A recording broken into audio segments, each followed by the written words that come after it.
à se parler, à échanger les nouvelles. Et ça, c'est aussi une bénédiction et la vie de l'Église.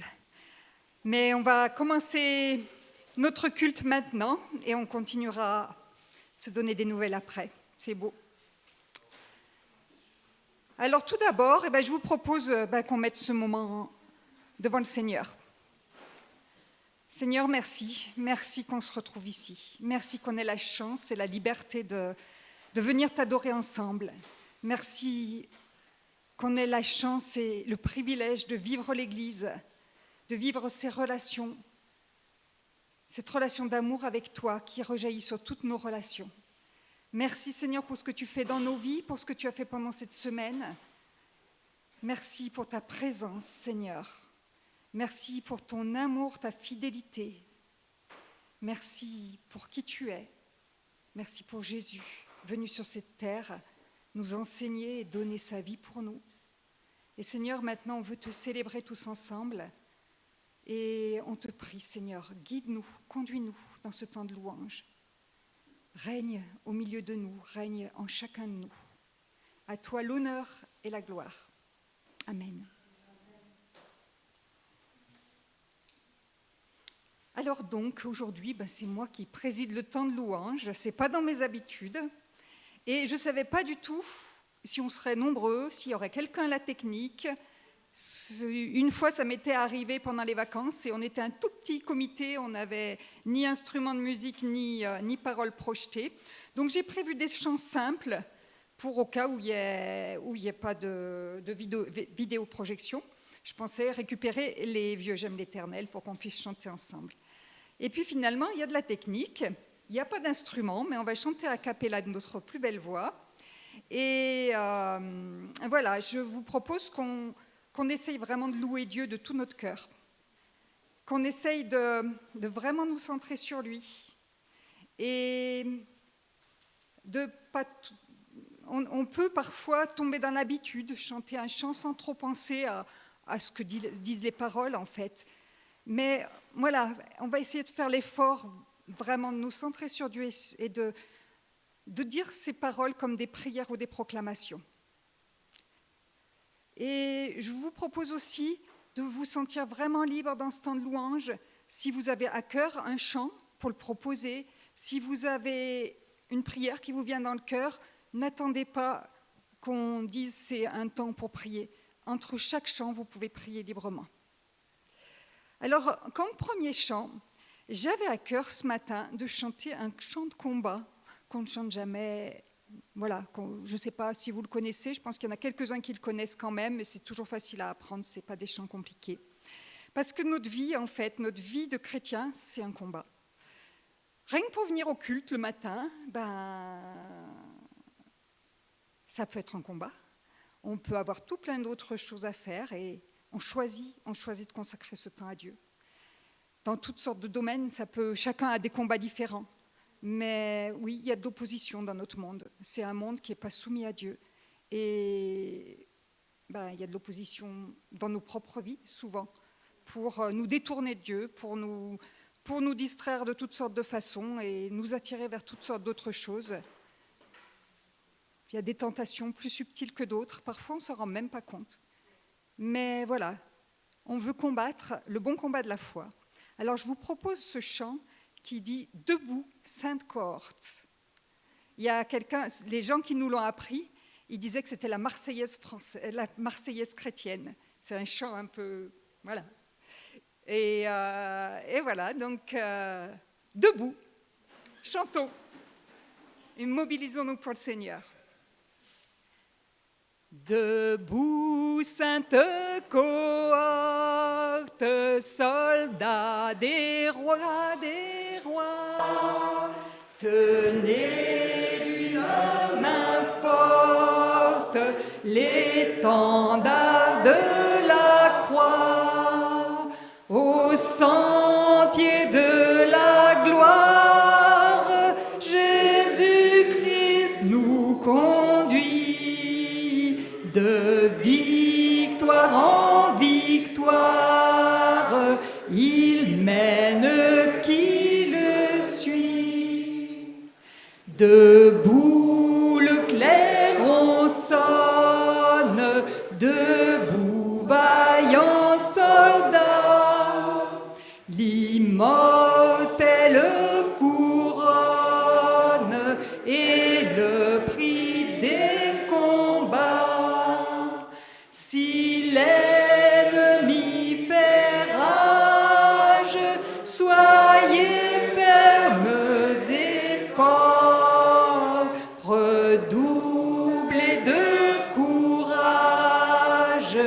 s'ils redoublent d'efforts, debout pour la bataille, partez, n'hésitez plus, pour que nul ne défaille, regardez à Jésus, de l'armure invincible, soldats, revêtez-vous, le triomphe est possible pour qui lutte à genoux. Debout, debout encore, luttez jusqu'au matin. Déjà brille l'aurore à l'horizon lointain. Bientôt jetons nos armes aux pieds du roi des rois. Les chants après les larmes, le trône après la croix.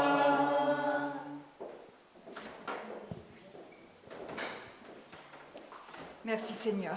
Merci parce que tu nous fortifies. Merci parce que tu nous donnes des armes spirituelles pour lutter contre les esprits méchants dans le monde invisible, pour lutter contre nos mauvaises tendances, pour lutter contre le découragement, contre toutes sortes d'autres choses. Seigneur, merci parce que tu nous assures la victoire. Et c'est vrai qu'on veut lutter à genoux dans ta présence, le cœur attaché à toi. Je vous propose maintenant de chanter ce chant qui dit « Souffle ». Souffle de Dieu, nous t'accueillons. Parce que ce moment de louange, il faut qu'il soit conduit par le Saint-Esprit. C'est le Saint-Esprit qui nous éclaire, c'est le Saint-Esprit qui nous anime. Souffle, souffle de Dieu, nous t'accueillons. Viens purifier nos cœurs. Ô souffle, souffle de Dieu, nous t'accueillons. Viens purifier nos cœurs. Rends-nous souples devant toi, à l'écoute de ta voix. Rends-nous sensibles à ton cœur. Sois le roi, sois le Seigneur. Ô souffle, souffle de Dieu, nous t'accueillons. Viens purifier nos cœurs. Ô souffle, souffle de Dieu, nous t'accueillons. Viens purifier nos cœurs.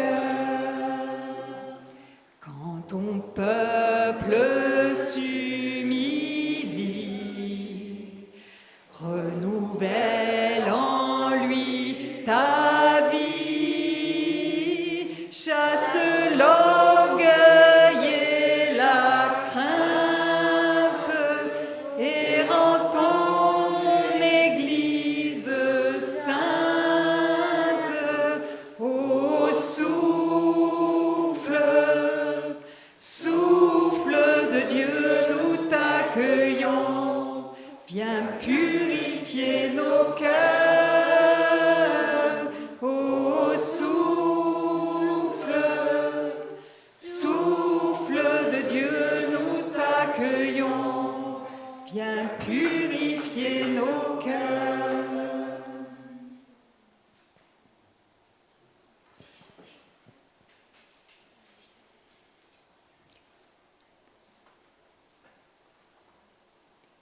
À celui qui nous aime, qui nous a délivrés de nos péchés par son sang, à lui soit la gloire.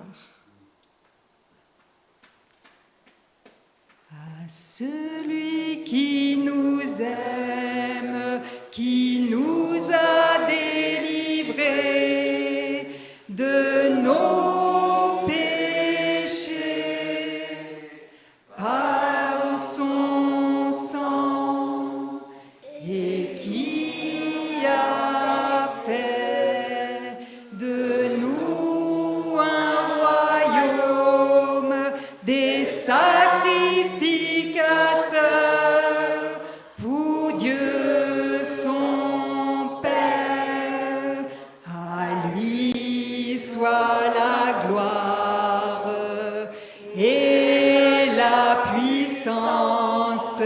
À lui soit la gloire et la puissance au siècle des siècles. Amen.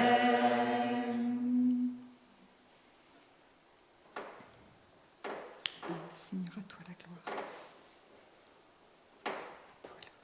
Seigneur, nous sommes venus ce matin pour t'adorer, pour te dire, Seigneur, que nous t'aimons. Oui, Seigneur, tu nous as bénis, tu nous fais du bien chaque jour, dans les jours de gloire et dans les jours d'épreuve. Seigneur, c'est encore là que ta présence est la plus précieuse.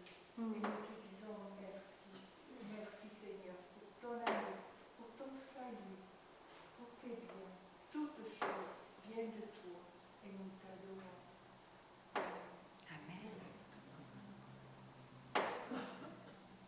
Merci Seigneur Jésus, parce que tu es venu ici-bas pour nous révéler l'amour du Père dans nos langages, dans nos paroles. Merci Seigneur Jésus aussi. Tu es venu pour porter nos péchés, nos maladies, nos souffrances. Et ce qui me réjouit le plus, c'est que tu as vaincu le monde. Tu as vaincu la mort et tu es le ressuscité. Oh oui Seigneur, il est bon de te suivre avec l'étendard de la croix à la main. Merci Seigneur, parce qu'en toi, il est dit dans le verset, en toutes choses, vous êtes plus que vainqueurs par celui qui vous a aimés. Et Seigneur, tu nous exerces au combat par ton Saint-Esprit. Merci Seigneur, parce que l'ennemi est là. L'ennemi est là. Il redouble d'efforts, Seigneur, pour nous attirer à lui. Et toi, Jésus, tu as vaincu l'ennemi. Et merci, merci parce que nous avons la possibilité de te suivre. Et comme disait Isabelle, notre vie est un combat de chaque jour. Que ce soit contre l'esprit du mal, mais que ce soit aussi contre notre chair qui a des vestiges encore du vieil homme, Seigneur. Merci, merci parce que en toi nous sommes vainqueurs. Sois béni, Jésus, sois glorifié. Amen. Amen.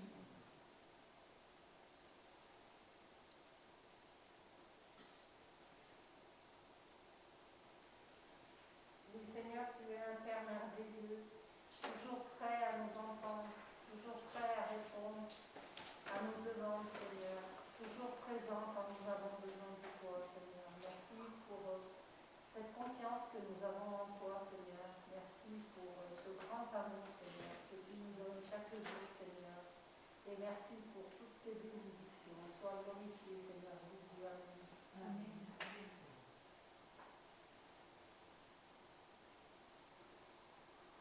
Seigneur, merci parce que dans ce monde et dans cette période où tout change, où ce qui était certitude est remis en cause, Seigneur, dans ce monde tellement fluctuant, tellement incertain, eh bien merci parce que toi tu ne changes pas, tu es le même hier, aujourd'hui, éternellement.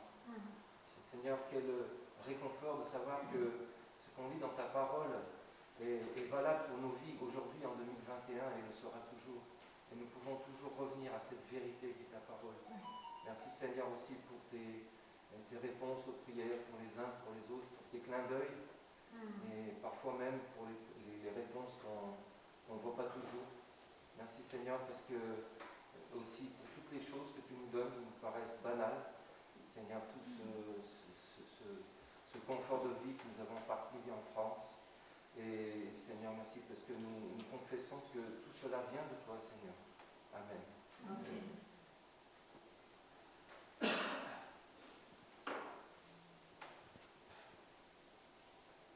À toi nos cœurs, nos vies. Christ, notre roi.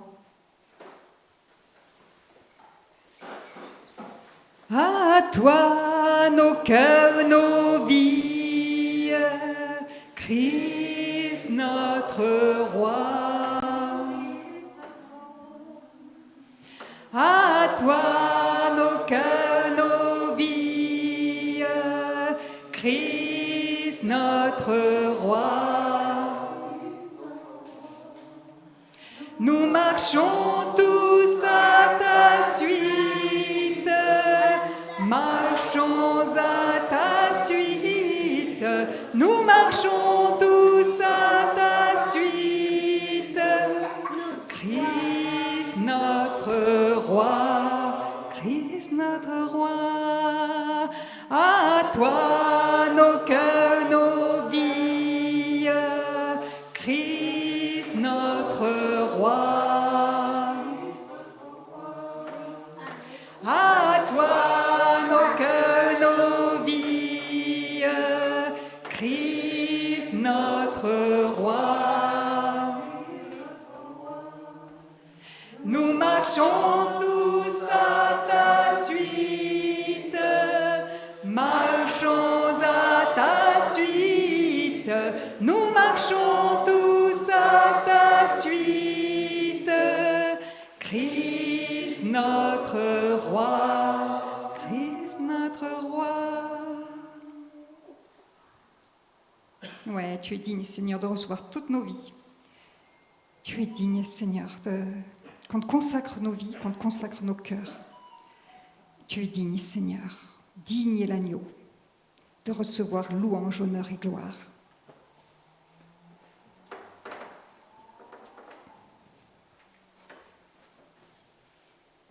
Digne est l'agneau de recevoir force et richesse, louange, honneur, sagesse, gloire et puissance et autorité pour les siècles des siècles.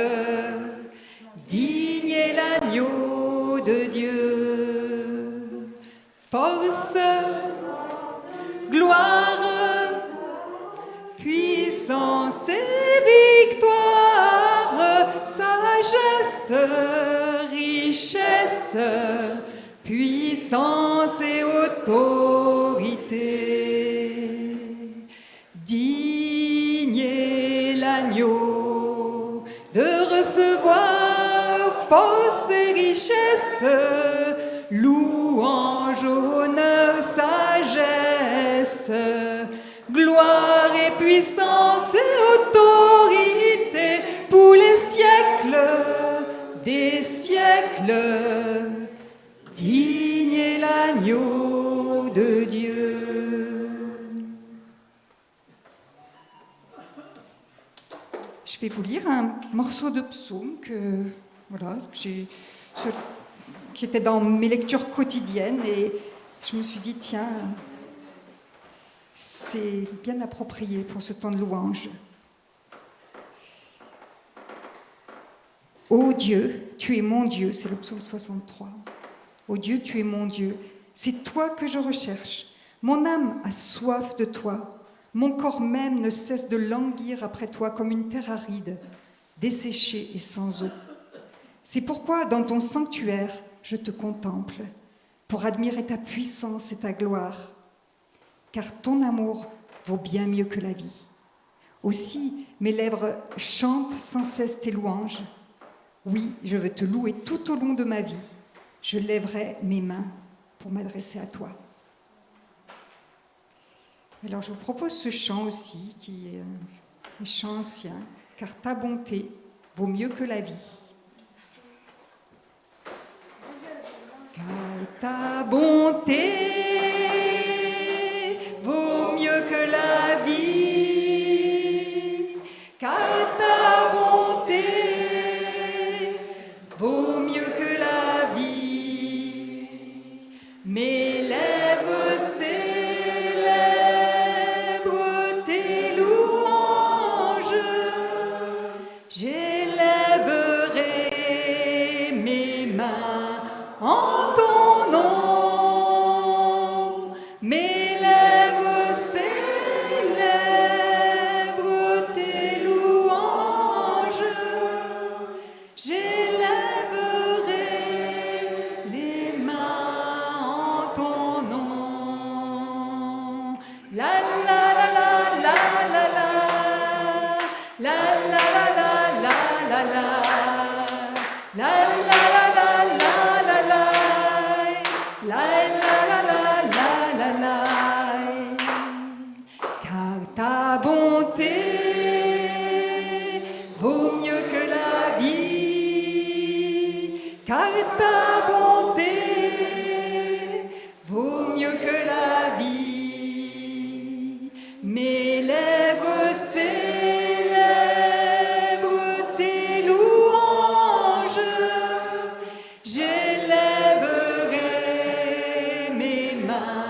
en ton nom. Mes lèvres célèbrent tes louanges. J'élèverai mes mains en ton nom. La la la la la la la. La la la la la la la. La la la la la la la. La la la la la la la.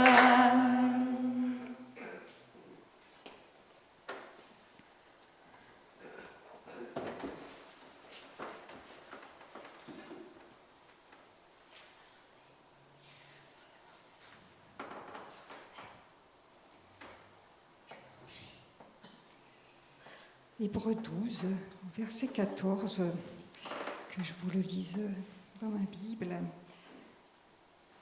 nous dit « Faites tous vos efforts pour être en paix avec tout le monde et menez une vie de plus en plus sainte, sans laquelle nul ne verra le Seigneur. » Et oui, on veut lui ressembler de plus en plus, ressembler à Jésus. Alors je vous propose encore ce chant, « Te ressembler Jésus ». C'est mon espoir suprême. Te ressembler Jésus, c'est mon espoir suprême. Penser, agir, aimer, toujours plus comme toi. Te ressembler Jésus, c'est mon espoir suprême. Par ton esprit en moi, semblable à toi. On va le reprendre. Te ressembler, Jésus, c'est mon espoir suprême. Penser, agir, aimer, toujours plus comme toi. Te ressembler, Jésus, c'est mon espoir suprême. Par ton esprit en moi, semblable à toi. Oui, Seigneur.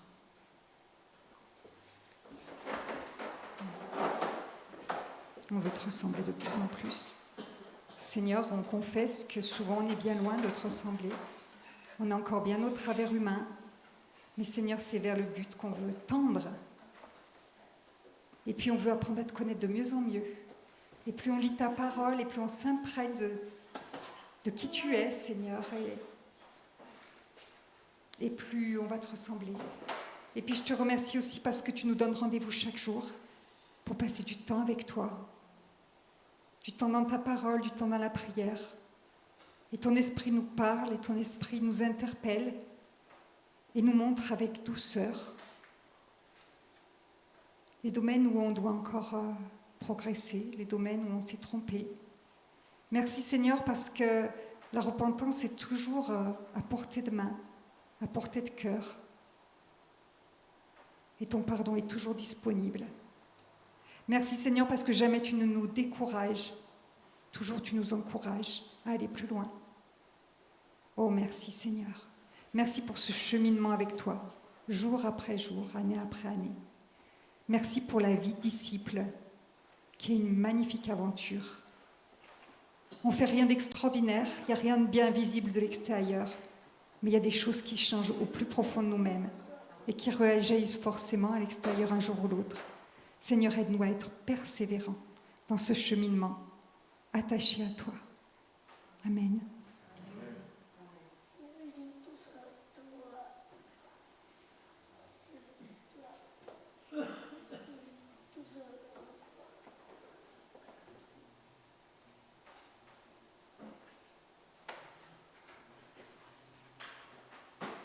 Un jour, on a choisi de suivre Jésus.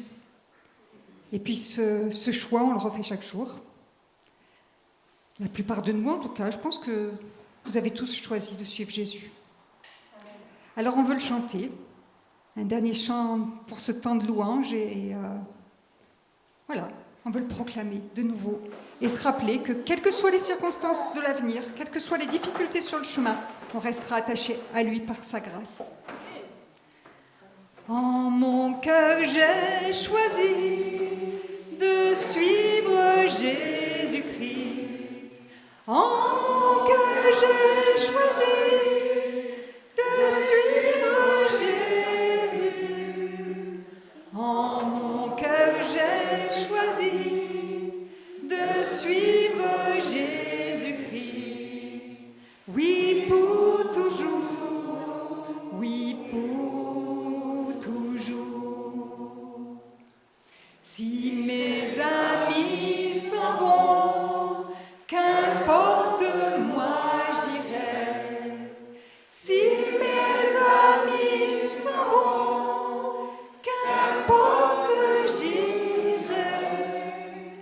Si mes amis s'en vont, qu'importe, moi j'irai.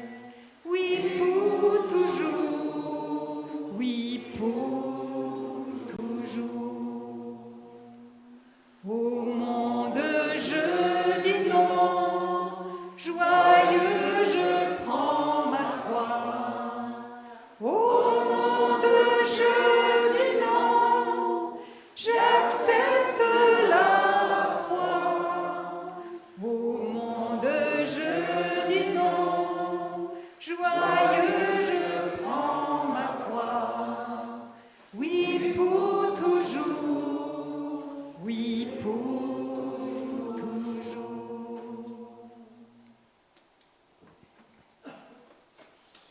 Alors, je vais peut-être laisser, je ne sais pas si je laisse la place à quelqu'un pour la Sainte Seine ou si c'est moi qui reste ici. Personne de désigné apparemment. Donc, on va partager le repas du Seigneur ensemble.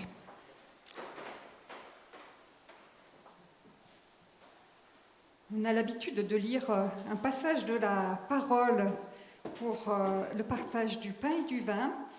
Je n'ai pas recherché dans ma Bible dans quelle référence. Moi, j'ai un problème avec les références. Je me rappelle pas des numéros, des chapitres. Alors, je vais essayer de retrouver un passage. 1 Corinthiens ?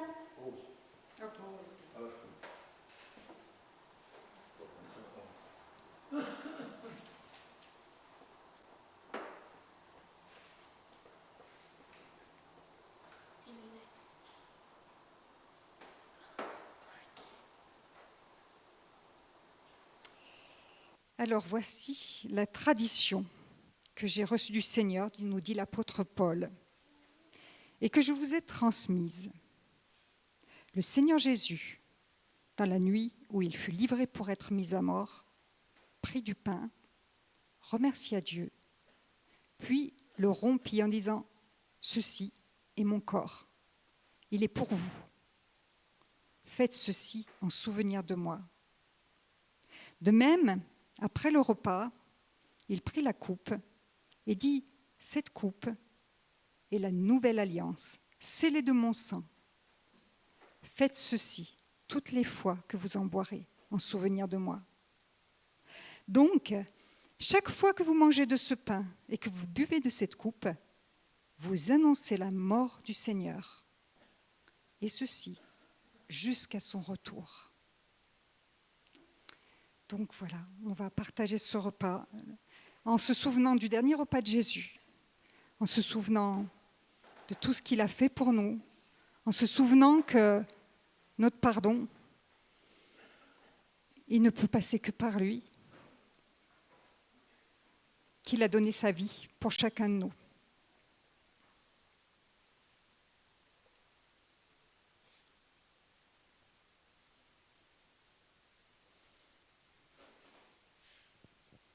Et sentez-vous libre si vous voulez prier ou proposer un chant.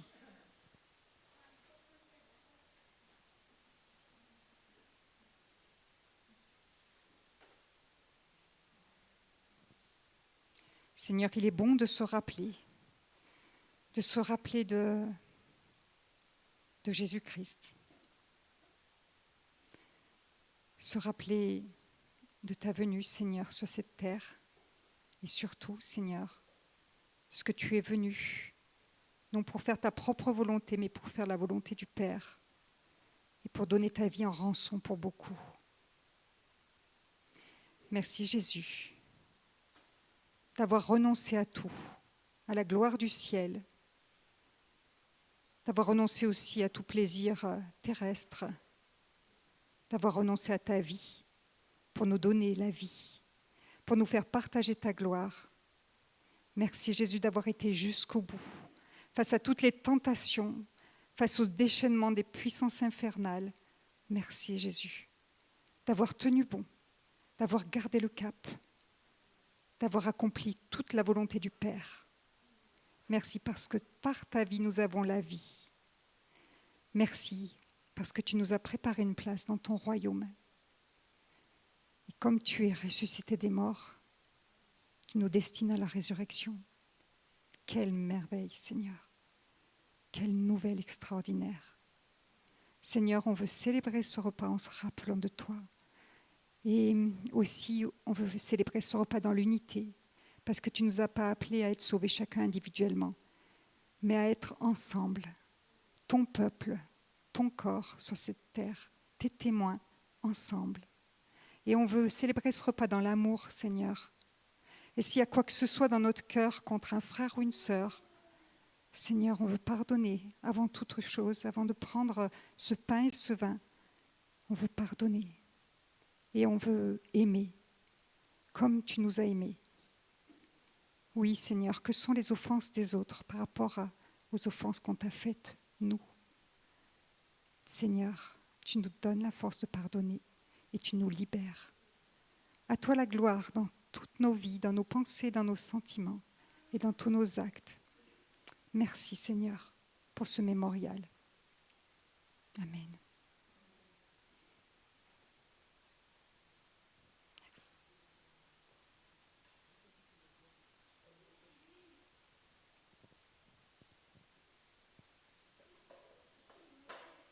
Alors prenons ce pain en souvenir du corps de Jésus qui a été brisé pour nous.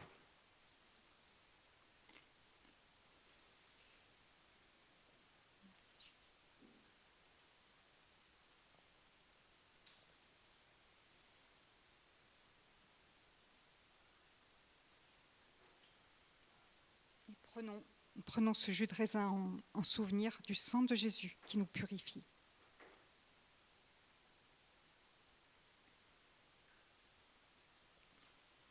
Et Maranatha, viens Seigneur Jésus. Amen.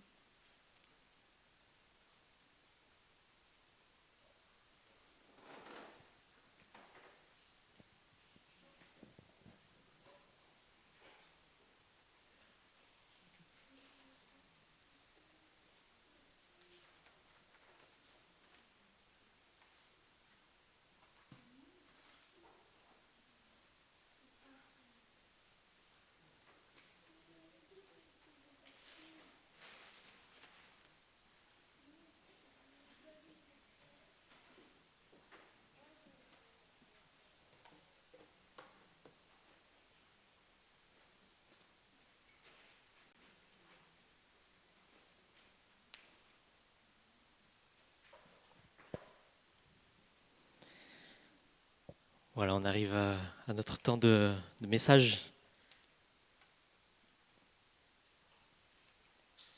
Et déjà, bonjour à ceux que j'ai pas pu encore saluer. Et ce matin, notre message va porter sur les Proverbes au chapitre 4.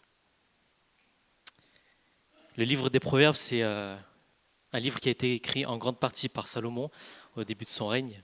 Et c'est un peu un livre en fait qui nous enseigne l'art de vivre selon Dieu.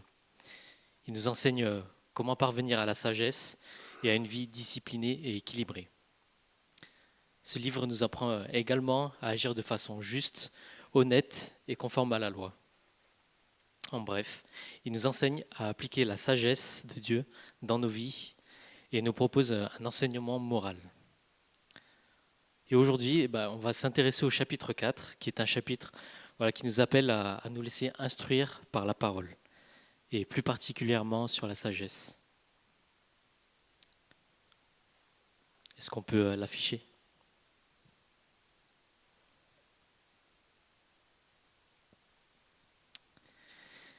Écoutez mes enfants, l'instruction d'un père. Soyez attentifs pour acquérir du discernement, car c'est une bonne éducation que je vous donne. N'abandonnez pas mes enseignements. Car j'ai été, moi aussi, un fils pour mon père, et ma mère me chérissait comme un enfant unique. Mon père m'a enseigné et m'a dit, « Que ton cœur retienne mes paroles, obéis à mes commandements, et tu vivras. » Acquiert la sagesse et l'intelligence. N'oublie pas ce que je t'ai dit, et ne t'écarte pas de mes recommandations. N'abandonne pas la sagesse, car elle te gardera. Aime-la, et elle te protégera. Voici le début de la sagesse. Acquiert la sagesse, procure-toi le discernement au prix de tout ce que tu possèdes. Tiens-la en haute estime et elle t'élèvera. Si tu t'attaches à elle, elle te mettra en honneur. Elle posera une belle couronne sur ta tête, elle t'ornera d'un diadème magnifique. Mon fils, écoute-moi et reçois mes paroles. Ainsi, tu prolongeras ta vie. C'est la voie de la sagesse que je t'enseigne. Je te guide vers de droits chemins, et si tu y marches, tes pas ne seront pas gênés. Si tu y cours, tu ne trébucheras pas. Tiens-toi fermement à l'éducation qui t'a été donnée, ne la rejette pas. Reste-y attaché, car ta vie en dépend. Ne t'engage pas dans la voie des méchants, ne suis pas l'exemple de ceux qui font le mal. Éloigne-toi de leur sentier, ne t'y aventure pas. Écarte-toi d'eux et va ton chemin. Car ces gens-là ne dormiraient pas s'ils n'avaient pas fait quelque chose de mal. Ils perdraient le sommeil s'ils n'avaient causé la chute de quelqu'un. Ils se nourrissent de pain, de la méchanceté et boivent le vin de la violence. Le sentier des justes est comme la lumière de l'aurore dont l'éclat ne cesse de croître jusqu'en plein jour. La route des méchants, elle, est plongée dans l'obscurité. Ils n'aperçoivent pas l'obstacle qui les fera tomber. Mon fils, sois attentif à mes paroles. Prête l'oreille à ce que je dis. Ne perds pas de vue mes conseils. Garde-les au fond de ton cœur. Car ils apportent la vie à ceux qui les accueillent et ils assurent la santé du corps. Par-dessus tout, veille soigneusement sur ton corps, ton cœur, car il est la source de tout ce qui fait ta vie. Garde-toi de prononcer des paroles mauvaises. Rejette les propos méchants. Regarde les gens bien en face et que ton regard soit dirigé droit devant. Prépare ton chemin avant de t'y engager et emprunte des routes sûres. Ne t'en écarte pas ni à droite ni à gauche et détourne ton pied du mal. Et notre passage d'étude s'arrête ici. Alors la première observation que l'on peut faire, c'est que Salomon évoque le bon enseignement que son père lui a dispensé étant plus jeune. Et il encourage ses enfants à faire de même, à persévérer afin d'acquérir une juste vision des choses. Il nous présente la sagesse comme étant un trésor de famille à garder précieusement et à transmettre. Il encourage ses fils à garder les paroles qu'il leur a transmises. Et d'autre part, Salomon nous met en garde de ce qui peut arriver si nous nous détournons de la sagesse de Dieu. Et c'est donc ces deux points que nous allons voir ce matin. Salomon commence son passage en exhortant ses fils à garder l'enseignement qu'il leur a transmis. Et il montre qu'il est important d'écouter l'enseignement et l'instruction d'un père sage, car cela leur sera bénéfique pour leur vie. Et en effet, cultiver les enseignements d'hommes pieux et âgés nous apprend beaucoup, et leurs années d'expérience nous sont profitables. Leurs conseils sont bons et leurs enseignements sont pour nous une source de vie, pour nous détourner des pièges de la mort, nous dit les Proverbes, chapitre 13, verset 14. De plus, Salomon ne fait pas seulement que donner des conseils à ses fils, mais il leur montre aussi qu'à son jeune âge, il écoutait lui-même les enseignements de son père David pour rechercher la sagesse, tout simplement. Et il veut que son enseignement soit appuyé par son exemple, car les actes d'un père parlent plus fort que ses paroles. Il ne veut pas seulement leur dire « faites ce que je vous dis », mais plutôt « faites ce que j'ai fait », et cela avec bienveillance. Et cette sagesse venant de Dieu peut être transmise de génération en génération si les parents incitent leurs enfants à se tourner vers Dieu et s'appuyer sur lui. La parole de Dieu, elle est indispensable afin de créer un climat propice à l'éducation et l'apprentissage de la sagesse au sein d'une famille. Parce que c'est dans cette famille que l'enfant de parents chrétiens aura les premiers enseignements de ce qu'est la sagesse selon Dieu. Et l'enseignement de la sagesse, elle est à la responsabilité du chef de famille qui enseigne à ses enfants ce que lui-même a reçu de ses parents. Salomon, il encourage chacun de ses fils à rechercher la sagesse de façon délibérée, c'est-à-dire de manière consciente des choses, de savoir ce que ça implique aussi, et de manière intentionnelle. Il nous montre qu'il a examiné avec soin ce que pouvait apporter la sagesse de Dieu et a pris un temps de réflexion avant d'en partager avec ses fils. Et malgré les difficultés qu'il peut y avoir dans cette quête de la sagesse, Salomon nous encourage à ne pas nous abandonner, parce qu'il s'agit là d'un processus quotidien et non d'une seule étape à franchir. Et cette recherche de la sagesse, elle se fait bien évidemment par le biais de la prière et tout simplement en nous adressant à Dieu. Et c'est ce que nous dit Jacques au chapitre 1, verset 5. « Si l'un de vous manque de sagesse, qu'il la demande à Dieu, qui donne à tous, simplement et sans faire de reproches, et elle lui sera donnée. »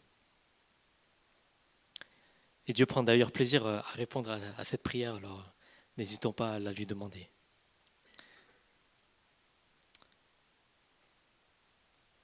La seule chose permettant d'acquérir la sagesse, c'est aussi de prendre la ferme décision de rechercher l'intelligence et le discernement. Et cela signifie également d'apprendre à choisir entre le bien et le mal, le psychique et le spirituel, le temporel et l'éternel. Et c'est cette même sagesse qui confère une beauté morale à celui qui la suit, à l'inverse de celui qui s'en détourne et se livre à l'immoralité. Après avoir vu que la sagesse est un trésor de famille à transmettre, on va maintenant se pencher sur les deux chemins que nous pouvons emprunter si nous voulons être enseignés par la parole ou non. Et Salomon, dans ce passage, nous présente deux chemins complètement différents et opposés dans ce monde. Le chemin des justes et celui des méchants. D'une part, il nous montre que si nous écoutons l'enseignement d'un homme sage, la sagesse nous gardera sur le droit chemin et nos pieds ne chancellera pas. Elle prolongera longtemps notre vie si elle est pure et bien réglée. Mais bien entendu, il s'agit là d'une vérité générale qui n'est pas sans exception. Un fils ayant retenu l'enseignement de son père marchera dans les sentiers de la droiture et ne chancellera pas. Et à ce propos, il y a une ancienne version nous traduisant « Au fur et à mesure que tu avances, j'ouvrirai le chemin devant toi ». Et cette version, elle peut nous enseigner deux choses. La première chose, c'est que Dieu nous conduit un pas après l'autre et ne nous éclaire pas en fait notre chemin en une seule fois. Et la deuxième chose, c'est que Dieu guide son peuple si ce dernier choisit de le suivre. Alors nous devons retenir la bonne instruction qui nous est donnée par nos parents et ne pas la perdre. La vie du juste, elle est comme une lumière dans ce monde, comme nous a dit ce chapitre, et son chemin s'éclaircit de jour en jour. C'est pourquoi il est dans notre intérêt de garder précieusement dans notre cœur l'enseignement des sages.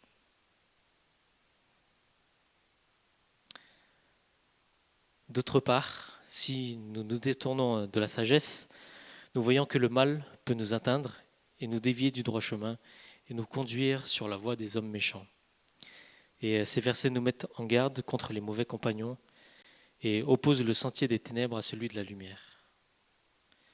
Mais bien entendu, ici, il n'est pas question de ne pas côtoyer ces mauvais compagnons, parce qu'on a aussi à rendre témoignage, mais c'est surtout de ne pas prendre part à leurs plans. Et le verset 15, il est bref mais clair. Il nous avertit de ne pas suivre une vie remplie de péchés tels que vivent les méchants, comme les appelle la parole. Mais ceux-ci ont pour pain la méchanceté et le breuvage le vin de la violence. Voilà de quoi se nourrissent l'homme méchant. Et d'ailleurs, dans ce livre, on a plusieurs versets nous mettant en contraste la vie du juste et celle du méchant. Dans les Proverbes au chapitre 1, verset 7, la clé de la sagesse, c'est de révérer l'Éternel, mais les insensés détiennent la sagesse et l'éducation. Chapitre 11, versets 2 et 3, le mépris suit de près l'orgueil, mais la sagesse se tient auprès des humbles. L'honnêteté guide les hommes droits, mais les tricheries des gens infidèles les mènent à la ruine. Chapitre 13, verset 1, un fils sage tient compte de l'éducation qu'il a reçue de son père, mais le moqueur n'accepte jamais les reproches. Au même chapitre, verset 21, qui fréquente les sages deviendra sage, mais celui qui fraie avec les insensés va au-devant du malheur. Le malheur poursuit les pécheurs, mais le bonheur récompense les justes. Et bien d'autres encore. Les versets 23 à 27 nous encouragent à remettre à Dieu tout ce qui nous appartient, notre être tout entier, à commencer par notre cœur, puis notre bouche, nos yeux, nos pieds. Alors s'il peut y avoir des sentiers où nous dévions du droit chemin, demandons à Dieu de nous en éloigner tout simplement et de rester fidèles au Seigneur Jésus. Faisons tout ce qui est en notre pouvoir afin d'éviter de mettre en péril notre conduite et prions que Dieu nous aide.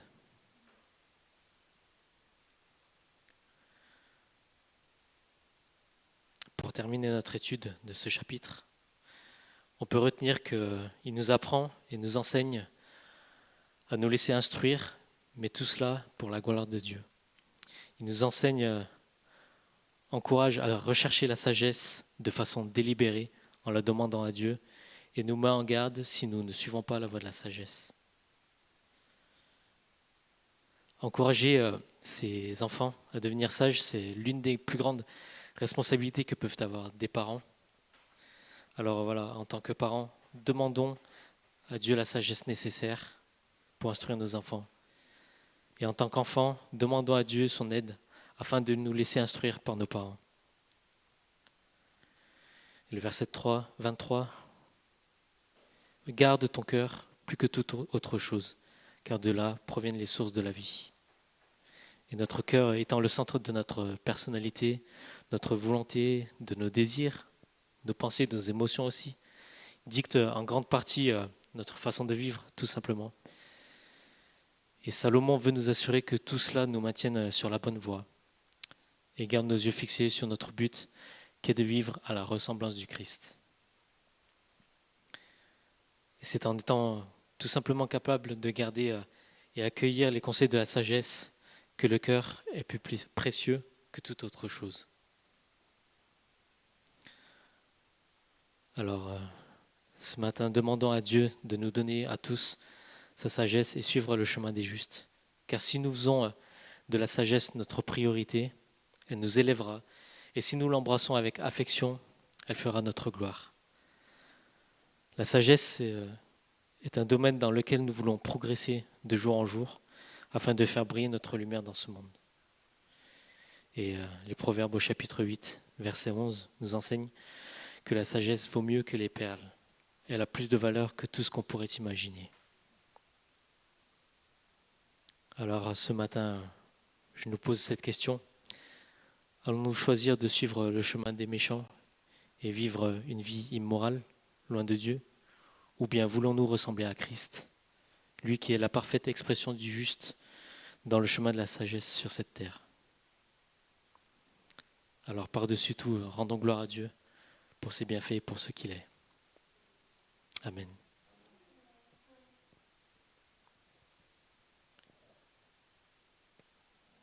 Est-ce que Bernard, tu veux bien prier pour prier le Seigneur tout simplement, qu'il puisse nous donner la sagesse et que ce message nous fasse écho dans nos cœurs.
Est-ce que Isabelle, tu as prévu d'autres chants?